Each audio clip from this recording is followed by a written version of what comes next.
Hei tid, så vi atter her ved en nødvendig parti av Gjerstamal, og vi Anja Hansen, som teker opp og redigerer, Ronny Petersson, som redigerer Ljøve, Paul Færre og jeg selv, Daniel Adol Jakobsen. Vi hjertelig velkommen til hendaparsten av Gjerstamal, og jeg får en affær å spørre Paul, hva ligger til å gjøre det, Paul? Ja, det dette som sen skriver Rambrand 8, og ja, som en kan vente atter til dette her, det jo grunderleie. 4 tog trygg for vi vet her. Og for åker eksistens her i løyven, altså. Og ta løyve livet.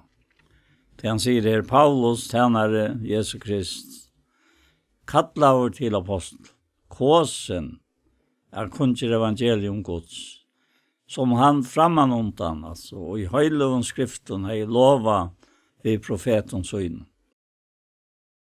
Om sånn Hansara, som etter halten hon født av at Davids, og som etter anta høyla løykans vi kraft prekvavor, av våra soner Guds, vi opprørst fra en og deg, Jesus Kristus, Herre okkara.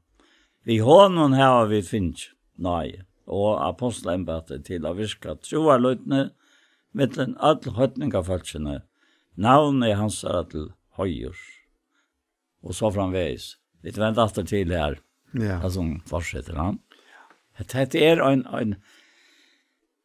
altså, det noe så trygt. Altså, hvis jeg ikke venter alltid til at det her, hva at han vi kraft, anta høyla løykans brekva over å være. At han var deier. Og i halte noen, så røst han opp at vi antan. Ja. Ja, det man kan nästan säga identifikationspapurene på hva Jesus Ja, det det. Vi får ofta bruk for at vi skal vise samleika preg, va?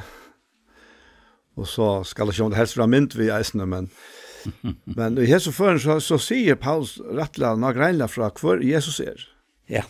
Det gjør han. Ja, han sier båda søyna. Vi pleier jo å si mor søyna og fæger søyna.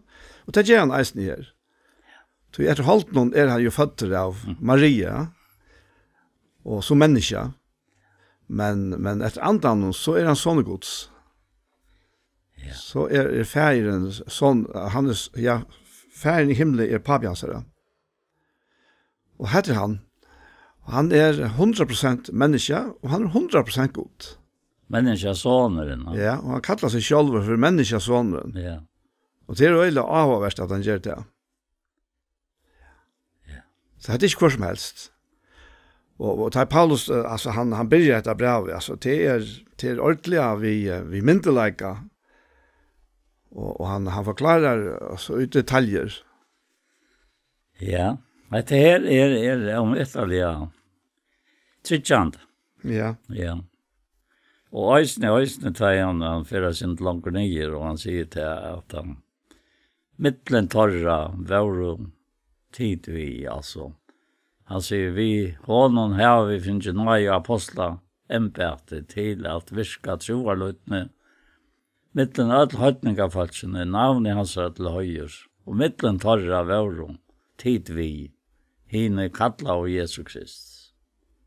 Til öllin elska av Guds, som ramver og kalla, høyla, naiver vi tikkum og frier fra gode fjær okkara, og Herren og Jesus Krist. Ja. Altså Det vanlig lenger innganger til brev til Paulus. Ja, det en og meter det verkort, altså helt nyer til vers 16. Ja.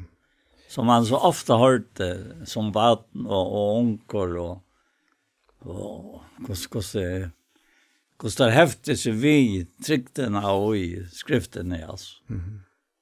Det gjør det ødel, altså. Det annars så vær ungen dår og jag.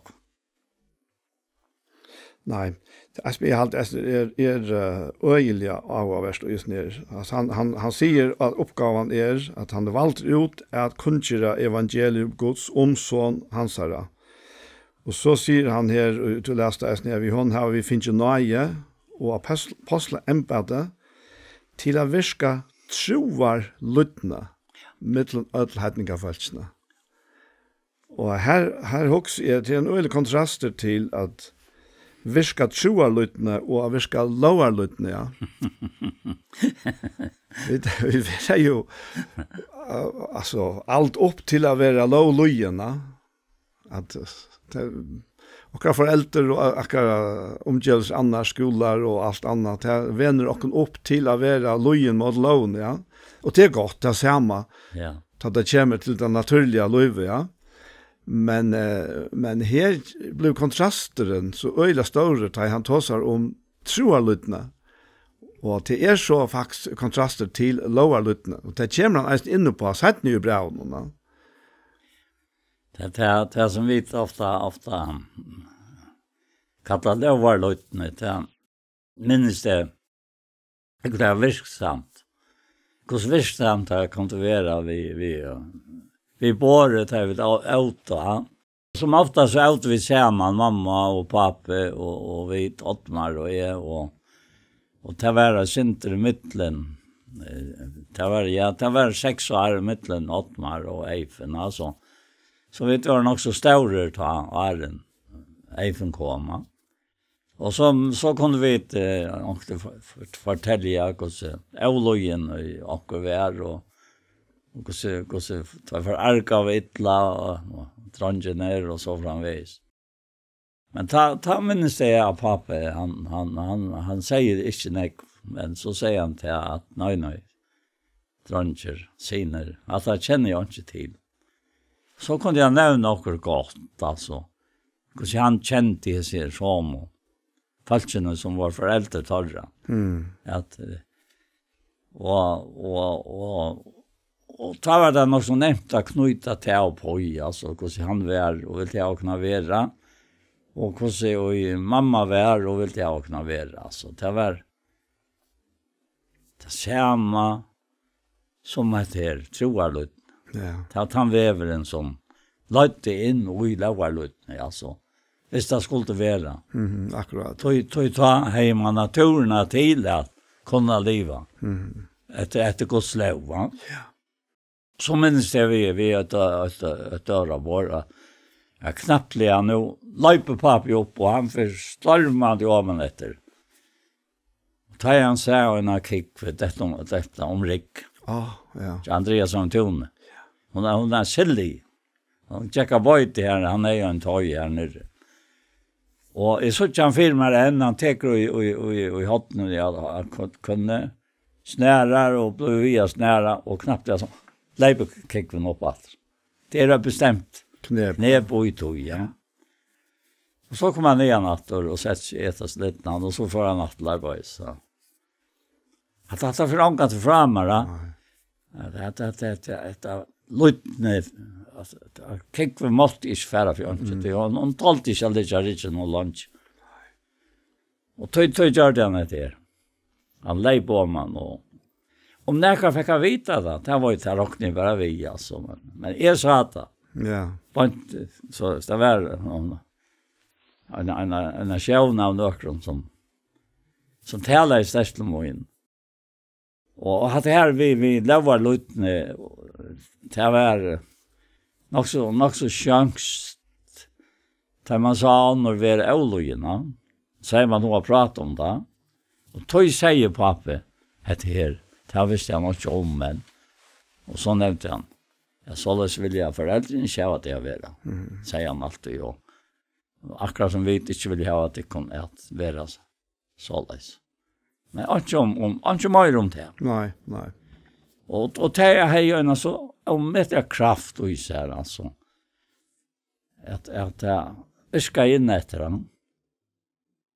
Att vi har inte näka vi gör döma näkran alltså. Nej. Det var det första som kom hvis man var lovarlojen alltså efter halten någon så får man döma till som inte var lovarlojen. Och vad gör man så?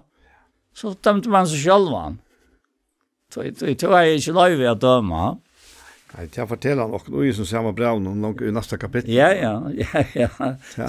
Så att är näka som jag har hela tiden att ta stå och fyra emot och det dagliga livet. Till vad det ja, vad ska man säga? Ofta är det automatiskt alltså. Halt det alltså. Ja. Ja. Så är marska. Det är ölt lika störst ojokna till att ta parti. Ja, det är näka som ligger till halt. Ja, ordentligt. Det är alltså upprunna naturen alltså i halten och så det är faktiskt så alltså gå och beinleis ting som man kan komma in och i som bra någon alltså. Ja. Det är helt säkert då visst då. Men är alltid att hvis jag är säker så texten om här. Alltså så kommer han in och att det som hever Atlantytningen fest. Ja. Och vi kan gå se att det sträcker sig halt ner till vers 16 och fortsätter så vi rättvis och gott av tryck vers 18. Ja. Åpenberas i 2:4 tryck som skriver en rättvis ska leva av tryck. Och så säger han bröje gott. Men halt ner här och till. Ja. Jag också bara maten alltså vi snackar först 6 versen här presenterar han sig själv och så kommer han till kvanna brev är till. Akkurat. Till all hine älskar och Guds som i Rom är Ja. Att det är ett fantastiskt tonal. Ja. Helt annan standard. Det är så störst att och sjåvand att kontrasten här är samma Paulus som förfylta han älskar och Guds så nu är han själv här att han skriver till sig till all hine älskar och Guds som i Rom är kalla heilöv och så nøye ver vittikon og frigjør fra gode feir okkar og Herren Jesus Krist. Altså det er lukkast nesten for negg for at det går. Og okkar vanlige fætan.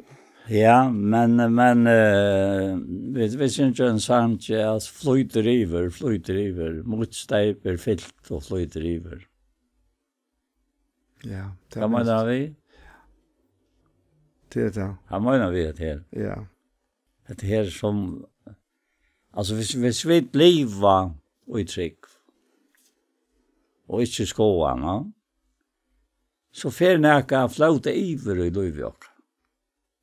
Det är väl en så otroligt domliga avskanna att det är några människor så ta människor som bor i hjärtstockar som han säger här kallar gosse uttalt det just några vi hade antan som given och ner då.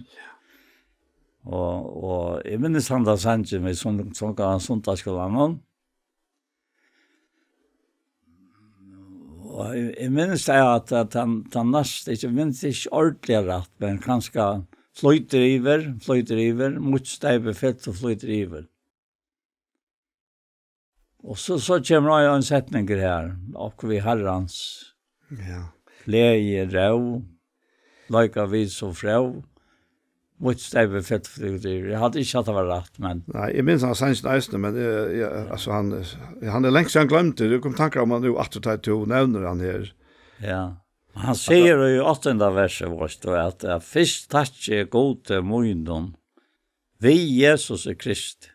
Alltså uttryck. Ja. Alltså hur så ofta gör vi det att nu först tack gode munnen vi Jesus Krist för det kunna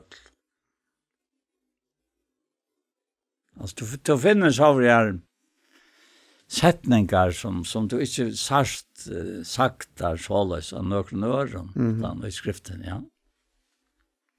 Och då säger han att trygg tyckare tilltiden om Atlanheim.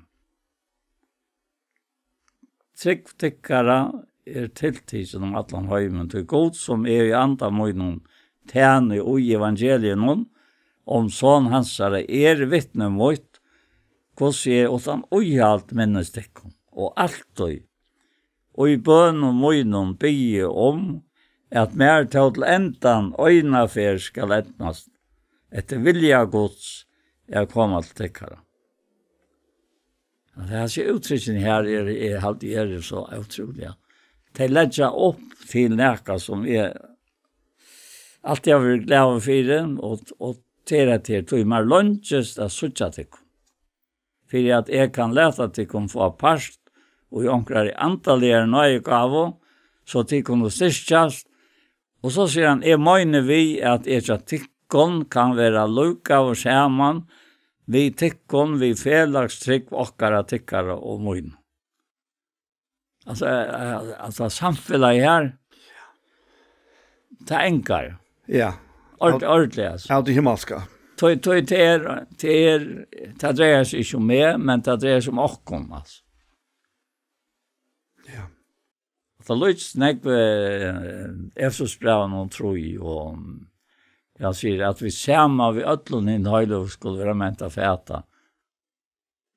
Ja. Samma vi öllon in höjlov skulle vara menta fäta. Kvar hatten långt den bredden Ja. och djupten. Ja. Ja.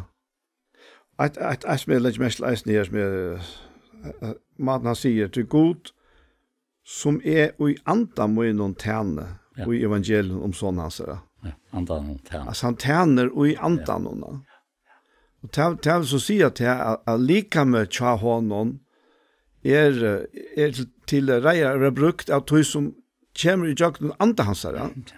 Och det är ju här i samfälle okkara vi fären och sonen det är i anda okkara. Anda okkara är enterfötter till en nytt liv och till fullkomna.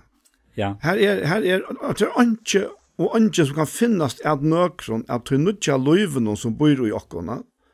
Vi andan. Jag skilt inte alltid på massan som väl, men jag minns vad han säger. Där spurte han vad det var han talar. Nej, han säger, jag talar det jag läser. Ja, det är gott. Och det är akkurat han mått vi. Att här, oj, hese bok, oj, hese skrift, litja, landarmalene griven, og vi kjører vel og at grava det opp. Ja, helt avgjørst altså. Altså, det ligger og i setningen nå. Ja. Men det er bare anden som kan gjøre det livande i åkken. Det ja. Til anden er tid. Ja. Altså, god din høyla i anden. Ja, nu må jeg sige, altså, ta i hukse om, han står om, som er i andam til Gud, som er i andam med tjerne i evangelien om sån hansara. Og ta i Jesus gikk her, og han sendte lærersvennerne ut da, så tog seg han, og så sendte han det ut, og han sier jo folk at det til å vente vi, tog at rydgjegods er kommet nære. Og tar vi så suttja hvordan han virkar og fungerar og i hesten her rydgjegods, så vi har noen det kommet nær. Det var nærværende middelfalskjære. Og her hendte bæra godt. Altså, det var bæra godt, altså. Og tog lærer vi så nekker av hitje etter hvert det Jesus gjør, tar han virkar i evangelien, fra søkten om det. At det i seg selv virkelig rykta. Nek annet så til at han sa godt det at lærersvennen var ikke klare til å ta imot sannleiken som får å komme fram og i brøven, begge Paulus og hinnom. Men samstundes det øyla tydninga mykje for åkna suttja, men hvordan fungerer Guds rydtja? Og det gøska, det miskunn, det spekfer, det frahalt, og alla seg her. Glede, alt det underfotla. Ja. Og han tåsar om at dette her evangelium rydjesins skal være kunngjørst for alle fakkasløvene, og så skal enda komme, sier han. Og jeg vant for at han den definisjonen på hva det rydjegods, og hva det evangeliet at det er ikke skilt rett nekken før. Altså, ja, jeg sier det kanskje på egen råkning, men det jo virkelig benchefyr, ja. Og det blir så eller mangelfullt, da. Og vi søtter altså settene i sånne her skjema kapitlene her, at han sier her, ja, jeg skal lukke finne til han, nei, det 4 parten av her, ja, han tog begynte å lese til at jeg mer lansja suttjatikken, for at jeg kan lete til å få parst og omkring antallige nøyegave, så til kunne styrkjast. Så han tåser, altså bare nå, så får vi versene vi da tåser om her, eller lyser her, så tåser han om andagods, og han tåser om sånn anda einafer her, da han sier at jeg tjener god i andamunnene. Og da vet han, det ut fra andagods at han tjener det. Ja. Jeg visste han ikke å bli etter at det kommer frem etter og i kunngjøringen av evangelien. Så at evangeliet ikke blir spurninger om hver vi skal være at vi dødja. Nei. Men at evangelium som fyllt av liv og kraft og nerver hele andans, her og i liven. Det sikningen som vi da finner. Ja, altså, hvis vi ikke tøyene kunne oppleve det som tryggven ber oss på om, og i andan, ja. Så blir det øyelig fatakt. Øyelig fatakt. Og til tøyene han i tidsbrevene alltid sier til at det nå og i tid til å avvokstikke. Ja, nettopp, ja. Ja. Tid vera kvart. Heila gjør det. Ja. Ja, og enden er av. Brukar enden er av. Ja. Så man tar han ikke nevnt det her. Nei. Men enden her er av her. Akkurat, ja. Ja. Altså minnet er jo at nå heva tid avvokstikka. Og ja, jeg vet ikke hvor ofte jeg har hørt dette tale om, men jeg har rønt av mynt med Ata. Det tar jo kanskje åne jeg av ørene. Ja, hva endamålet vi har? Til det, altså, endamålet beravvokst. For han sier til oss, når han fører Løy og Dodja, at han sier at tid har vi ikke utvalgt med. Nei, jeg har utvalgt ikke. Og jeg har sett det kunne til at tid skal færre ut og bli avvokst, og avvokst og tykkere skal være vi, så færen kan gjøre det kan alt som de blir han om. Og så var det en annen hoksan, i samband med Jesus. Ja, hvis nå Jesus ikke levde i seg 30 år, eller hva det var så i 30 år, ja, gjør det. Altså, hva er så veldig av åkken? Akkurat, ja. Så var han ikke en bøtgjørt for sint åkker, altså. Altså, det er nok så hun hadde i tanke. Men han som i vise røye, så han kjente i alt, og visste alt. Han visste at det var for å komme. Så han skulle sende han. Ja. Her, til åkere. Det akkurat, ja. Og Sangre sier at ikke annet var eimor og milter som han. Ta han salmøyna inn til sin drøv. Og nå ikke fordøming må reka meg han. Tog jeg rett hos vi ble. Og det som gikk mot det mer, det var utstrykket her. Det var nelt opp av Golgata.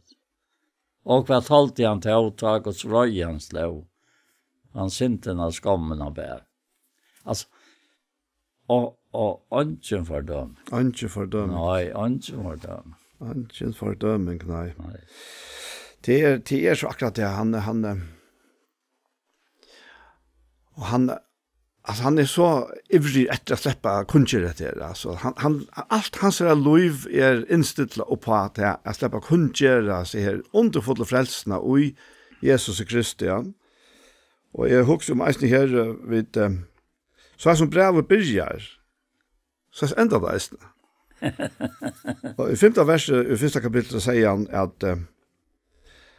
at vi honom har finnet nøye og apostelen på til å virke troa lytene, middel av hedningafolk, navnet hans leier. Og i sista kapitlen, og ut i endan her, sier han, men som nu kommet for ljøse, og vi profetiske skriften etter bøy hins evige gods, kun gjør det fire ødlån hedningen til at virka troarlyttene.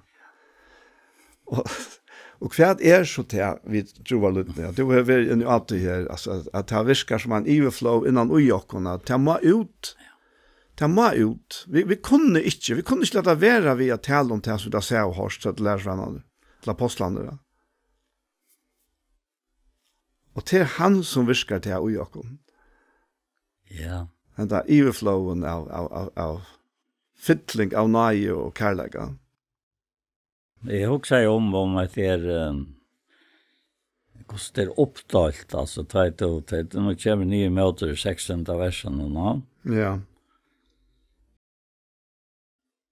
Ja, det han sier fra vers 13, at jeg vil ikke prøve at det skulle være avvitende om at jeg mennkene har i atla han kom til tikkere. Men her til har vi vært hindret over. Så jeg kunne finne nække av avvokste. Og jeg tikkere mittelen. Altså, jeg kommer etter en avvokst. Ja. Og så mittelen hine i høytningafølsen.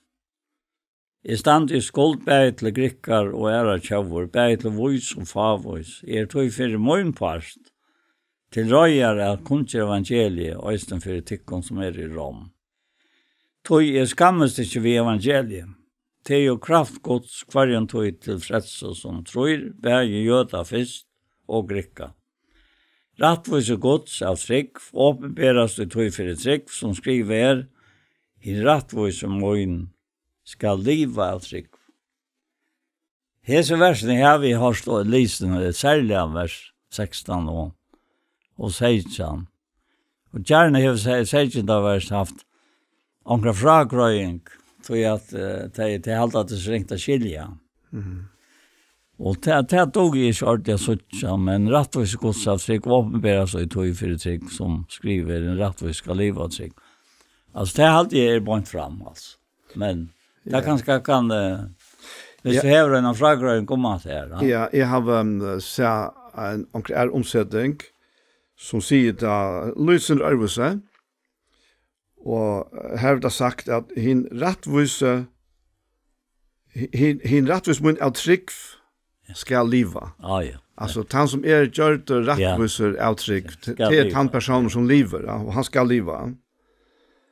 Og det er jo det som heter bra, jeg snur seg om, faktisk alle veien i jøkkenen, at det er bare vi hansara rattvise, som ungen av oss kan gjøre seg forkjent han til, men som vi alle kan ta imot av Guds nøye. Og det er bare det som virker det veldig løyve. Nettopp, ja. Eisen her og i løyven. Løyve, det her løyve som man tåser om her, av livet av trygg, det fungerer ikke i løytene for lovene. Nei, slett ikke. Nei. Det gjør det ikke, Jeg får huske om et eisne. Vi sutja Jesus ta alla veien i jøkken og gosse han i for jøten, altså ta jøtske leieren og som særlig mot enda noen, ta det at jøtske leieren som faktisk teka løyvi av Jesus, ta leder romverja gjøre det. Men ta så oppreisningen færen fram og kvitsene det kommer samkommet til kyrkjan stående eller født, så hører vi faktisk ikke mer om romverger. Altså, de romerske hermenner og de valgtigere. Men de religiøse, de jødene, de har blitt vi, og blitt vi, og blitt vi.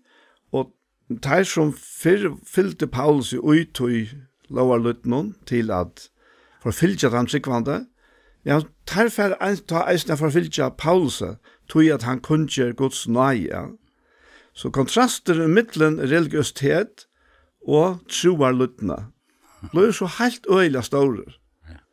Og allikevel likte så øyla tatt. Altså, romerske høvdinger, de kanskje haft sånne, eller hermenn, de kanskje haft sånne religion. Det var ikke hver religion de hadde, ja.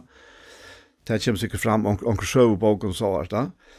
Men de lette ikke ui. Det kommer fram at de lette ikke ui i så tretene som de har om om lovna och allt det.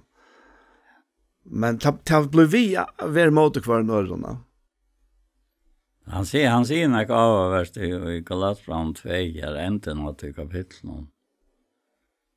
Ja. Att han ser vers 16, men om vi tar vi drönt av våra rättförstörter och i Kristus själver inte funnits att vara syndarar. Kristus för till att tjänar syndarinnar. Men jag så. Bitje nu uppåt till han som är bred nyer. Visen vi som lovbrotare. Och så ser han att att är vi lovne dejer fra lovne. För jag liva för god. Är vi lovne dejer fra lovne. För att ska liva för god. Ja. Och så ser han är krossfäst vid Kristus. Och nu det inte långkor som livet när Kristus lever och i mer. Och livet som nu livet och i allt någon. Livet trunnig av sånt gods som älskar mig och gav sig själv för mig. Det är nog så viktigt att veta att alltid är tvinnar tydningar till lika med och till centralika. Till kvarsort. Ja. Ja, till centralika med krossfäst vid honom. För jag vet skulle inte stanna synden. Och det näka det samma som ligger här. Och så ändrar han vid att säga, sett inte nøye gods og gjelte, tog fast rattvis vi lov, så jo Kristus deir til ånds. Akkurat. Det sier han. Point framme. Ja. Og dette her og i Rombraun det ber altså samme båre som at det her. Og tog det så hovedet til han 29-16 døren til at han sier at han sier at skammes ikke vi evangeliet. Det jo kraftgods kvarjon tog til frelse som tror. Bæge jøda først og grykka. Og så hørte man ofte han for at skammes ikke, og vi evangeliet. Og så lette der om møte han tenkte det her. Det jo kraftgods kvarjon tog til frelse som tror. Ja. Altså, tog skammes man ikke. Nei, nettopp. Altså. Ja. Og ikke noe annet. Ikke annet grunntallet enn at det kraften. Skulle vi skammes ved ta kraft som i evangeliet nå? Nei, det ber ikke til, altså. Det ber slett ikke til. Nei. Og til det her, han kommer så inn på det her i 4 Korint 8, enda det neste brevet som Paulus skriver, det som vi tar fra Paulus sier det, og i øren kapitlen, da sier han her, vid teg her i Korint, at ta kom til tikkere brøver, kom ikke som mestere og i tale, eller visdomme, ta jeg kun gjør det tikkum vittnesbordgods, to jeg setter meg 4, ikke av vita middel tikkere, utan Jesus Kristus og han krossfestan. Og jeg var tjatikon i veikleika, øtta og miklare bivan, altså i menneskjanon var han til han. Og han sier, tala mine prædika mine var ikke vi ivertalande visdomsåron, men prekva av anda og kraft, kvui jo fyrir at trygg tikkara skulle ikke være grunta av menneska visdomme, men av kraftgods. Akkurat. Ja. Så det ikke løy at han sier han ikke skammes vi evangeliet. Tøy til kraftgods, førjen tøy til frelse som tror. Jeg vet ikke om jeg har nevnt akkurat det. Søven om en dronjen som han var sånn en ånds. Og Jack Skula. Og han ble så ytla hakkrøytere av hinnom bøtten. Ta i tøyen. Og læreren visste det her, men så hadde de slankt han inne i røska skolen, og det var ikke noe nossnet rom av sted, som det kart inn og så slankt der han inne, og i myskre. Og så kjørte læreren alvor av at han som tjekk 8, han skulle be han fyra ta måtte omkant til finna steat. Og så skulle de ötline bøttene i østene, tog det ötvere vi på det. Og så standa det her inne i staven, det her øtlo. Og Anken så glæver som hesne dronkeren. Han smøydes til alt anlite. Og han omkant høyner ljøtevittar. Lika mykje hva det gjør det vi han. Og så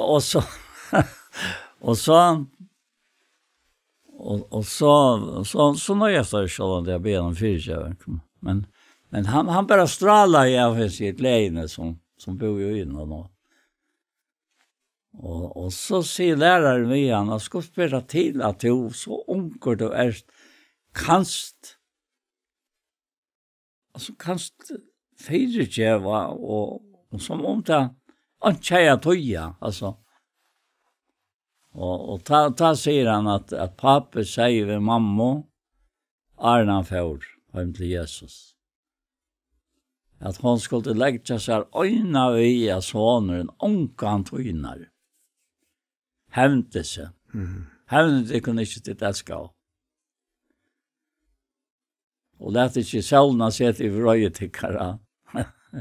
Og vinnet ytla vi gavon. Og så framveis. Han stod ju så fram och så vittnar han för Taimon. Och hur han var kommit till sig Jesus. Hur så trångt det var att säga pappa var dig, men hur så gläd det var.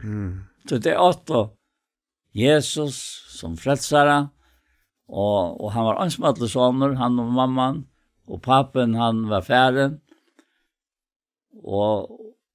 Och så fortalte jag dem akkurat hur det var hemma, hur det var hemma.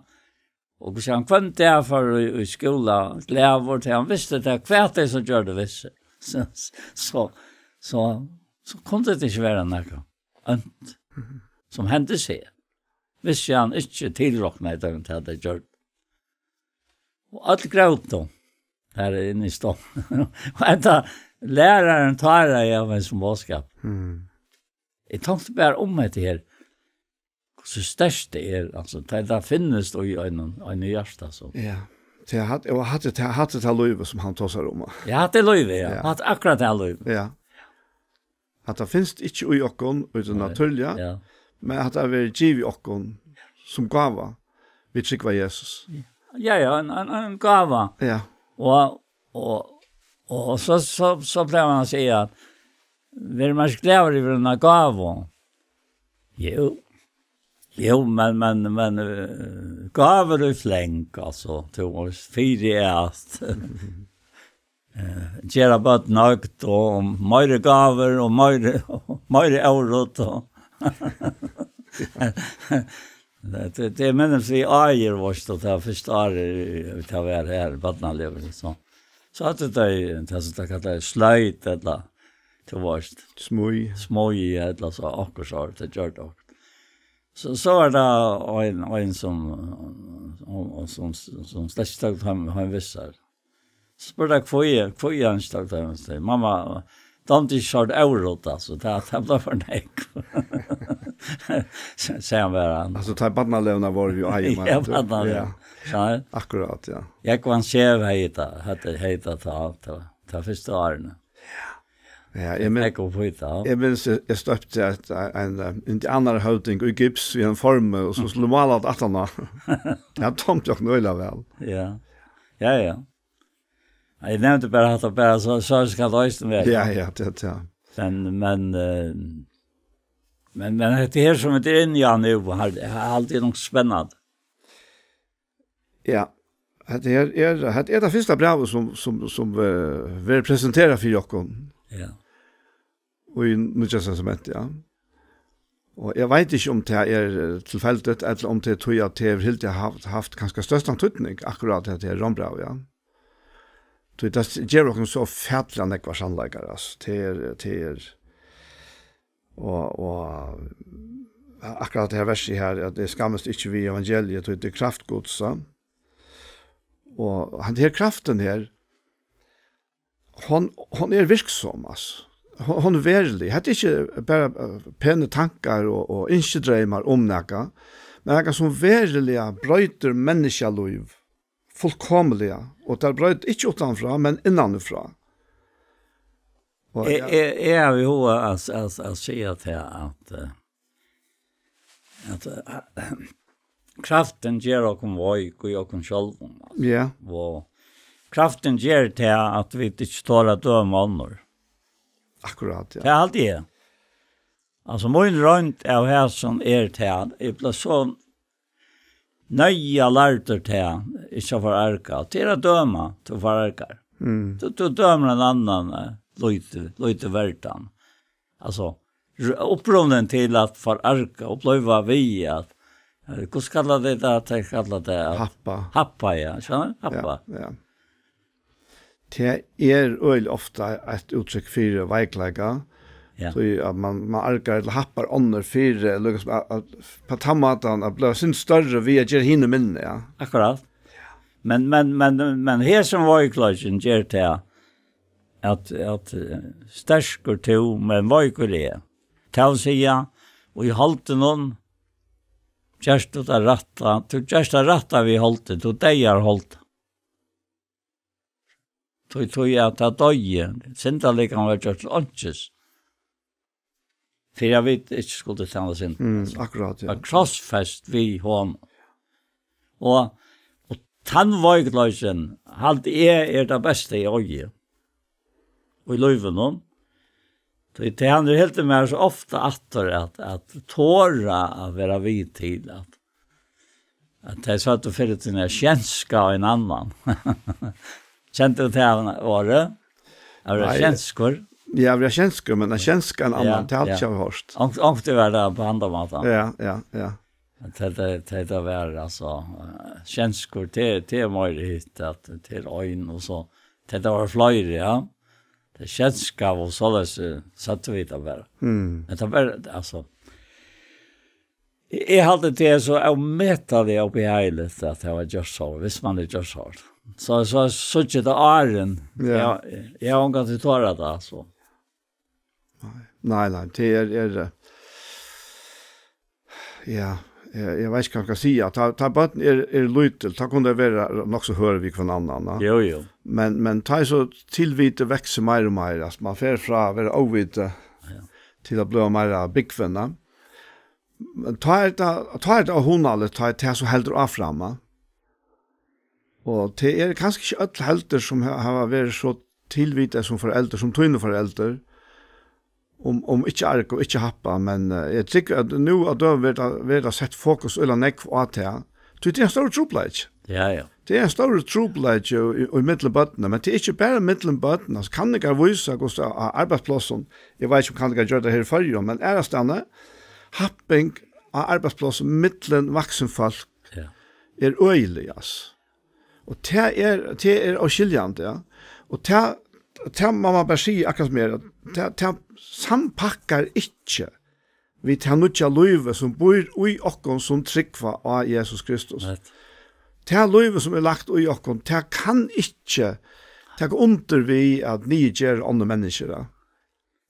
Alltså jag har ångkant för att också om dator. Alltså ta jag säger över att lytlysa själv.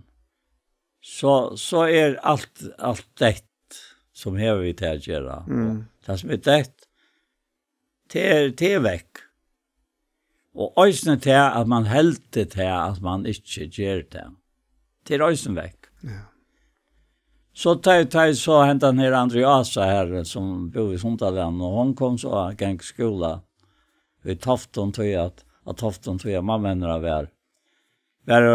var släkt till henne och så var henne att tog här. Och hon upplevde så att det hur blev för arka. Och hon är sagt att vi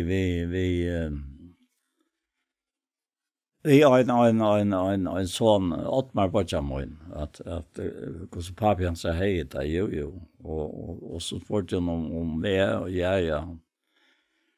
Och så säger han koi är så sincera I tajmon fram om man och toj tar för öka mig inte.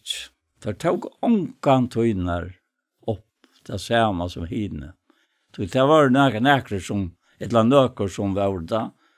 Och så tog det under, sånär. Och jag blev nog så klackor taj och han säger det. Jag också bara det ja, kvart om det. Så kvart om det. Det var ju vackra naturist. Vi var så luttler, jeg var et eller tal, og han var nok ikke alt jeg vet, kom til seg hver. Vi vet at det var nok så sant atter, det var en føringer det, jeg har ikke fortalt det. Bare åttene det, og vi kom altså inn i køkken, og mamma bojer, og hun var helt stelten, og man korte, man fick alla askarna väck som var under. Och så lägger man torvar ner. Och så startar man asknotiver då isolera i torvarna. Och så är det värt att säga. Dessa torvarna som var runt. 8 sätt taxer, ja. Och så kan man spela fyra.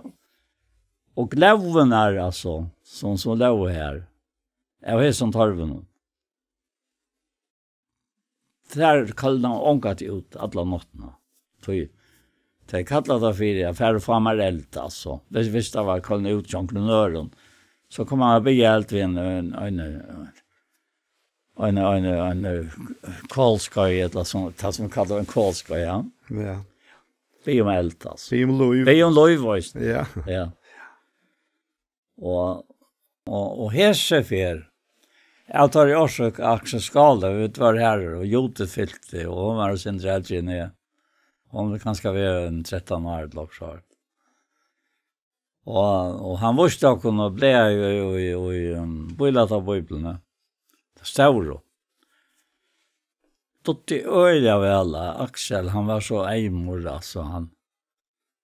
Och man sa mynter det var fallt 28 och Örsten och så då. Det kom forskjelligt in som vi vet att han kan bulla på bubblan. Nog först för det sa han sorry.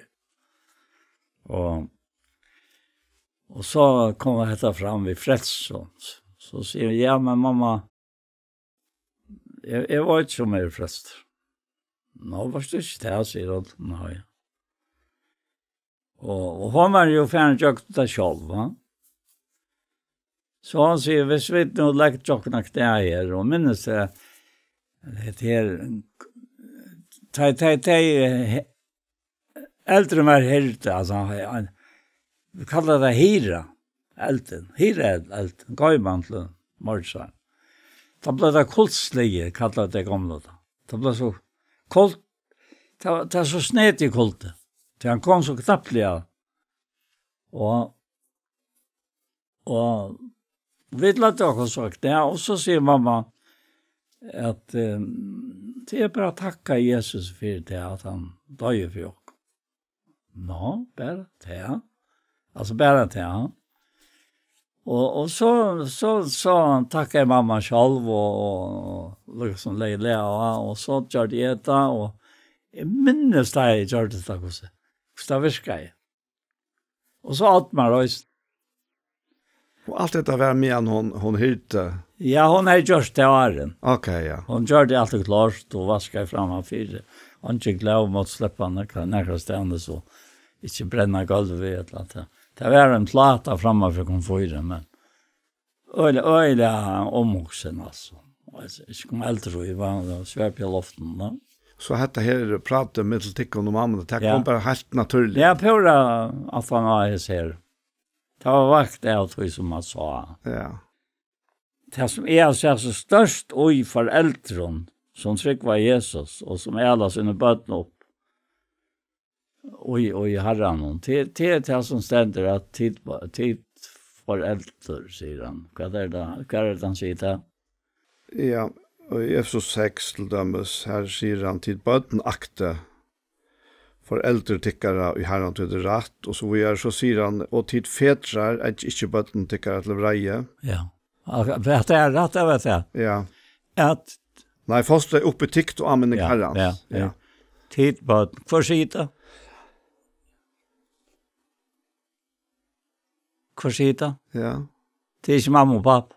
Nei. Nei, det Herren eller anden som jo Kristus sier det vi foreldrene. Tid på akte foreldrene. Ja. Altså, det ble så høylagt i min og løyve. Det var ikke mamma som gikk i, det var ikke helt til pappa til han sier åka neka. Mamma sier det, men pappa stod der i det. Men det var Herren som sier det. Vi åk. Altså, han sier det jøkt om det. Og det fikk tinge på plass som her. Og tid fedrar, Herren, ikke bøtte kalt vrøy. Det var lykke, det var javnvar i midtelen. Ja, akkurat, ja. Er det? Jo. Og jeg var et omkant i mine foreldre. Ikke med til vrøy. Nei. Hvis det var vrøy, så var det at vi var avløy. Ja. Akkurat, ja. Ja. Og selv var halt i det her. At det beste tøyene lærer og i det at man vekser opp til sin foreldre hjemme, som alle tøyene, vi jo på at det er som Herren vil. Så det er så vekkert. Ja, ja. Det kan skjøre sin streve, da man vekser til, og da kommer til de årene, da Anna, hun drever. Men. Ja, det er fantastisk som Baden og Arne trygg. Ja, det er og... Altså, det er godt at eira være, og ikke tog bedre til de fleste helst. Ja. Det er omedal, man ser det ikke for en 18 år. Og man er ute, så lunsjer man kanskje etter å bli vaksen, for å kunne gjøre noen ting, altså kunne køre knallers, eller kunne køre bil, og så videre, ja. Men da man så komme for å bo hit her, og hikke etter av Baden og Arne, ja. Bare nå er man hikker etter til tryggleggene som man heier og tja for eldre. Ja, jeg må si at det er fyllt med alt livet. Ja. Og nå er jeg 6 forsvar, så det er ikke smavis. Ja. Det er, ja. Men altså, vi som foreldre er ikke fullkommen. Nei. Det er vi ikke. Det er min barndom var prekar av øyland om kærleika, men tog var eisende, ja. Svikt som kom inn. Og det var alkoholet som stod til pappa min i alt for nekva mån. Og det er ikke reie, men det er ikke sorg. Det er en øyelig sorg innan ui mer. Jeg tror jeg føler jeg virkelig at vi bøtt noen i det som opplever det samme til ui Anna, eller enda kanskje begge foreldrene ikke klare at formidle at han kærleggen til en annen makt hever tidlig iver. Det er øyla sorst, det. Det er øyla sorst, og det er mest som min band av nok så negv, rettla negv til tøyere. Så, men sammenlagt, så var det helt annet standard, ja. Og jeg vet at, helt visst, at hadde vært ikke det som pappa min yngste at uttrykke.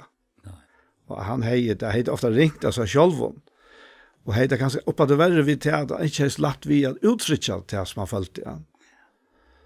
Men sammenlagt gå minner, men jeg kom ikke undan allikevel at jeg hadde her avskreie. Tog det året her som jeg vil si kanskje først og fremst til foreldre, så omedelig at tøtninger med ikke. Ja. Og jeg synes ikke unge foreldrene der, hvor så oppmerksom de er jo på at bøttene, at de får det beste. Og jeg synes ikke noen måneder i midtelen tar vidt våre bøtten. Og så ofte man fikk bo om Matia til å ikke snakke med det vaksen tåsa. Og så stendte man i det og tåsa vi vaksen foreldre og bøttene plava. Og de reagerer øves i det. Du testar ikke av vi prater om vi med et langt annan, og færre så takker seg av batten. Og det det rett. Hit, altså, vi voksne vi kunne boja. Før sier man øvåst, at batten slår boja, men det det, jeg vil si at det bedre øvåst.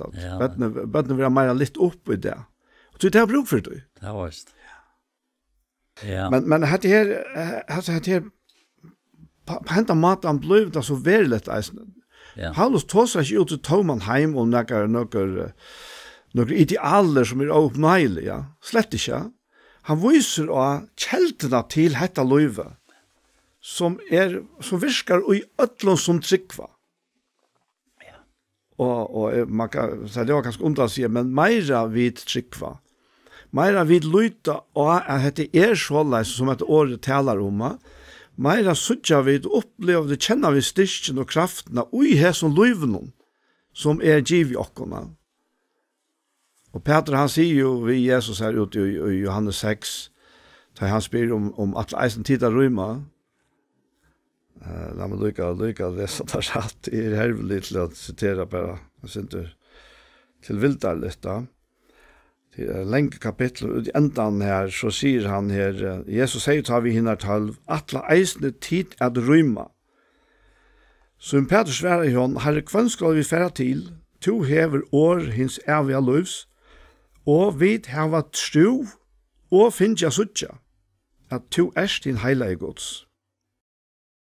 Og det akkurat det her, at vi hava tro, og finnja suttja. Han tror Jesus, han som tror av Jesus Kristus, fær at suttja, at kraften og gjesne her, årene som vi da tås om i det, og som taler til oss, altså, det verligt, det en verlig kraft. En kærlekskraft, tror jeg bedre. Ikke en puskande kraft som sier, gjør dette og gjør dette, men en nøye som alle tøyene virkar ui oss til at gjøre og til å virke. Vet du hva det er også som at enda vi? Det kom fram mye mer med enn å ta seg det og hørt det. Det at det her jeg var så snart som jeg vitta og ikke ordentlig vita og det at du som leser det at du kan nå lese som lortar. Du kan läsa resten av kapitlen Romblav Nøgt. Och så kan du kanna efter, det heter bara mina rönter alltså, kanna efter att här vi är trygg nog till. Nu har jag nämnt att jag är som trunna, men som trunna, det bara målet och vi andan. Alltså, det vill säga att du vigast inte. Du kvar tryck var vid. Ett eller annat tryck var vid, och vi tar inte rätt att döm. Och hvis vi tryck var tog, så klarar vi väl att läsa ett slags brott i skriften som heter. 8 affärer att döma själv. Tog att god som talar. Ja. Till han som döm. Och inte vid. Alltså, Paulus säger i ögonen före att det är att vara dömd att tycka om det gör man inte. God han som dömer mig. Ja. Alltså han lät han den här dömen färra. Han är förlökad till det. Han visste att det var god som ska döma med. Eller döma om med, alltså, kan vi säga. Och jag har alltid haft det här otroliga tydningar med löjvunna är röstja. Att röstja sig själva således. Att du har inte möte nökron, du har pura neutraler och i ödlenhetsner som för fram. Och jag kom och i något störst ödnaväver och det här av Facebook då i fisten då jag. Men det körde mig också. Och skriva till mun och tortis och det jag ut att du har inte då märks så skriver jag pent till den här att det visste jag men visst att läsa det och till öliga jobpas läst. Men du ser hur så gott det är. Pröva det. Har det inte chatt? Nej. Och till det och det som jag tröstar med i Atlantis är förra Korintierbrevet han talar om det Jag tittar inte när jag visar ett hållen om allt det här. Akkurat, ja. Så att han nämner det här. Ja. Och hvis man ankar till sin liv till stöv och säger ja. Jag hade 2 år och sagt du känner allt är nästan bäst för det här. Men jag pjöst inte att fatta mig vet. Så jag ska älska som god älskar te. Alltså, säger sanken. Älska som god älskar te. Ja. Ja.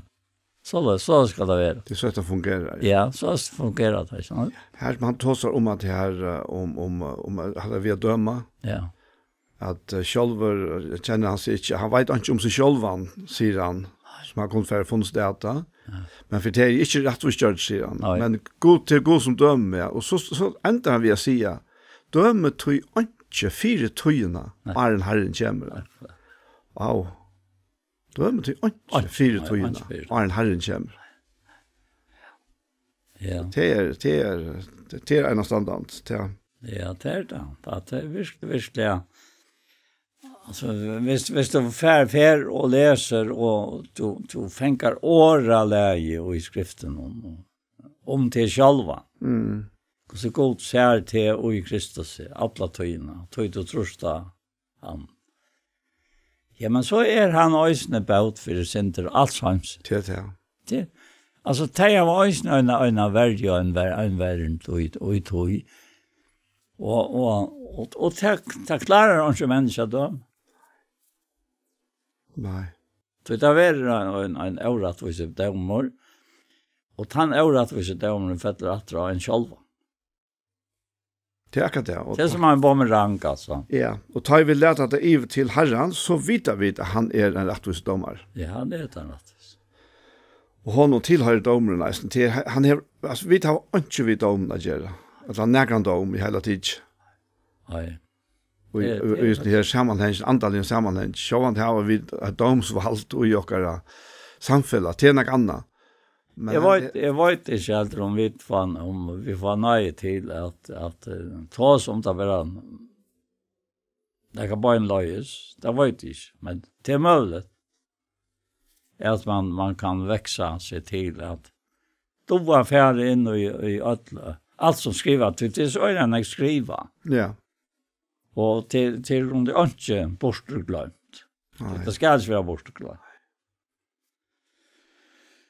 Ja, nu har alltid vi till lite då. Ja. Kan du begynna på en salve? Ja, det tack för det att vi fick gå där och för att här att färdigt och nöta.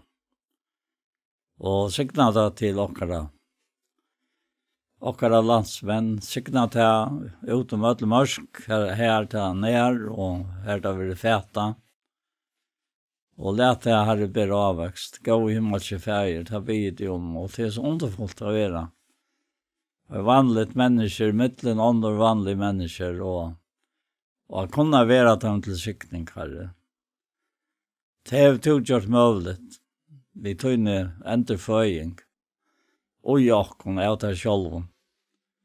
Så nu är det inte långt det är ett vid som livar, men det är Kristus som lever och jag. Och livet som vi nu lever och är sån lika om någon lever vid det tror jag sån gods som älskar jag och gav sig själva för och bättre kan det inte vara och jag tackar därför att åkara kär koner och bötten och herre och det som du tjäver och vi åkara bötten och bötna bötten och kvart var snarare rycker om viskons härmar, Herre, och vi tar bara ta gåva, ta domliga och ta fullkomna att liv och i med vid det här. I Jesu navn, amen. Amen. Så var hesen parsten hjertemal komna enda, og vi får takka for jokken. Og vi Anja Hansen som teker opp og redigerer, Ronny Pettersson som teker seg av Ljøvenon, Paul Færre og jeg selv, Daniel Adol Jakobsen. Tusen takk for Jesper. Pastor av hjertemal som har vært, det kan du finne av YouTube om du leter etter Ikto Sjønvarsp. Og hesen pastoren, han kommer eisnøyre lagt av YouTube, og han kommer eisnøyre sentra Skjei Kristelig Kringvarsp. Så en affär, tusen takk for hesfer.